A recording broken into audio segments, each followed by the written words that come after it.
According to an article on CNN, about 8.5% of all children in the United States are addicted to video games. This comes from the research from one expert who has absolutely no doubts that video games can be addictive. Douglas Gentile, who is a psychologist employed at Iowa State, has been studying the subject for almost a decade, over a decade. He began his study in 1990 to prove that video game addiction does not exist. But he ended up, well, as you can tell, obviously, taking the latter idea. He is now convinced that video games can be just as addictive as anything else. According to his research, roughly 8.5% of children who play video games in the United States are addicted. He found similar numbers across the world. Even though different researchers across the world may define the problem somewhat differently or ask different questions in different countries with different aged kids, we find almost the same results across the world, Gentile says. The estimates perhaps vary somewhat, but they all seem to corn out somewhere between about 4 and 10%. That's the amount of gamers I would classify as addicted. He continues on to say that a risk factor for addiction is access. And he says it's really hard to get addicted to drugs if you can't get them.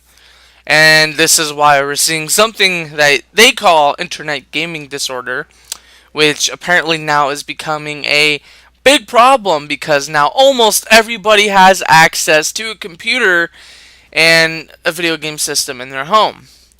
And also, not to mention, now we have cell phones, and then, all the games on that, and then tablets, so on and so forth. And the American Psychiatric Association's DSM-5, a manual that classifies mental disorders, lists internet gaming disorder as a condition warranting more clinical research and experience before it might consider for inclusion in the main book as a formal disorder. I will talk about that in a little bit. The article also goes on to say, but how can you tell what's a healthy enjoyment of gaming and what is an addiction? There is no universal definition of addiction, but Gentile highlights a key characteristic. It has something that's actually damaging to your life, he says. What we started finding in the early research is it did look like some kids were doing worse in school, harming their friendships, harming their family relationships. They couldn't stop thinking about gaming. It was the only thing they wanted to do. And then there is somebody from Southern California who's only 16, but has already been through treatment for internet gaming disorder, according to his mother, and he suffers from anxiety and depression. He was introduced to video games at a very young age, about 9 or 10, and over time his parents noticed that things about him began to change, such as his behavior, and he remained pretty isolated from the outside world. All he wanted to do was play games more and more. And it started escalating even more in middle school, and then they noticed that there was a real change around 8th grade. Wow. And they sent their kid on treatment for 6 weeks before he returned home, and he still has challenges with his tech use and depression. Wow. I find this article actually surprising. Not because I believe everything that was in the article, or I think we have a huge problem with video gaming or addictions, but it's kind of alarming coming from a CNN website. I'm not saying that CNN is a good website at all. I'm not saying that Fox News is the news source to go to, because CNN is more of a left-leaning news source, while Fox is a right-leaning news source. And this honestly sounds like something that would come from a Fox News source or any sort of conservative right-wing news outlet. So this is shocking because it's saying that video games are harmful, and I don't know, it's just something I would have expected to see on Fox, so it kind of sent me on a loop. I'm trying to figure out how the hell I feel about this. Let me just give you some statistics, though, if you think that gaming is the new problem that kids face in the United States. In 2014, 9% of 8th graders, 23.5% of 10th graders, and 37.4% of 12th graders reported use of alcohol. And kids are being exposed to porn around the age of 8 years old. If those two statistics, or those three sets of numbers, and then the bold statement about pornography doesn't surprise you, well, then you live in the real world.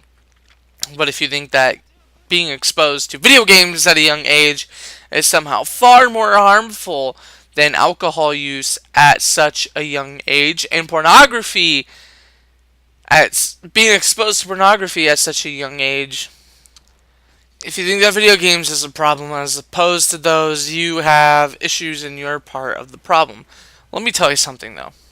If it wasn't video games, it would be magazines. If it wasn't video games, kids would be out partying.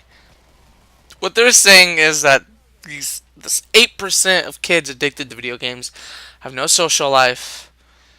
They have no family relationships. But here's the thing. Why don't you do research on the amount of kids who don't have any sort of relationship or social life? There are kids around the world and across the United States of America who have social anxiety and depression with or without video games, because that is, I don't know the science behind it, but it is a problem in the United States with or without video games. I suffer from social anxiety and anxiety itself. It's very hard to make friends when you have those two disorders. And I just want to say that whether or not, okay, video games not the cause of social anxiety or depression or anything in general that's related to that. I mean, sure, it's possible. There probably is some correlation with video games causing that, but also, video games will be a tool for those who already have social anxiety and depression. When they have those disorders, video games become the means of escape that they seek because of their disorder. Meaning, video games is the cure they're looking for. Okay? Video games is that therapeutical treatment that they require and that they need because, well, they have anxiety and depression. So they do need some sort of treatment. Not like, being locked away. They do need some sort of therapeutical treatment to help solve their anxiety or depression, or somehow limit their anxiety or depression. But video games are not the problem. Video games have never been the problem. I'm sure video games, just like anything else, plays a small part, just like movies, music, and any sort of literature or medium of entertainment that we have. I'm sure they play just a small part in problems that we have in the United States. I am a full believer that pornography is a harmful addiction. I don't think it should be banned because I believe in freedom. I do think, though, that pornography can be a very harmful addiction. I also think that mainstream media can also be pretty harmful to society. We see this in our everyday lives. We have people acting like retards, and for some reason, we make retards famous. I'm sorry if the word retard offends anybody, but like I said, I believe in freedom. Freedom of speech. And I'm not making fun of retards when I use the word retard. Anyway, that's a video for another topic. And then they're trying to classify this as a disorder. What the fuck? That sounds like fear. That sounds like fear mongering. That sounds like something you would see from a far right reaching news outlet. That sounds like something you would see on Fox News. That sounds like something you would see on Conservative Tribune. You know, that doesn't sound anything that you would hear from the left. Although, I will give it some merit.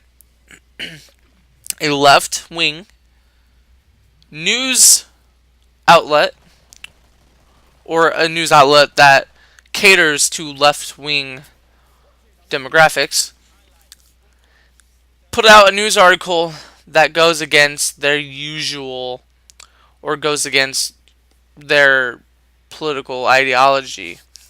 You know, that they accept more kind of like freedom when it comes to what you absorb, like marijuana and video games. And usually it's the religious nut conservative who's trying to ban video games. Although this article could have had a spin on it by a left wing religious nut fanatic.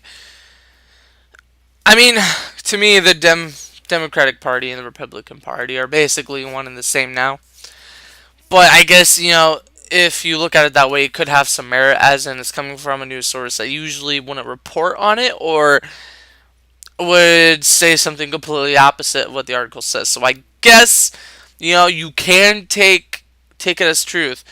And, maybe 8% of children are actually addicted to video games. I don't know. But I don't think it's a huge problem. I think the problem is much more deep than that.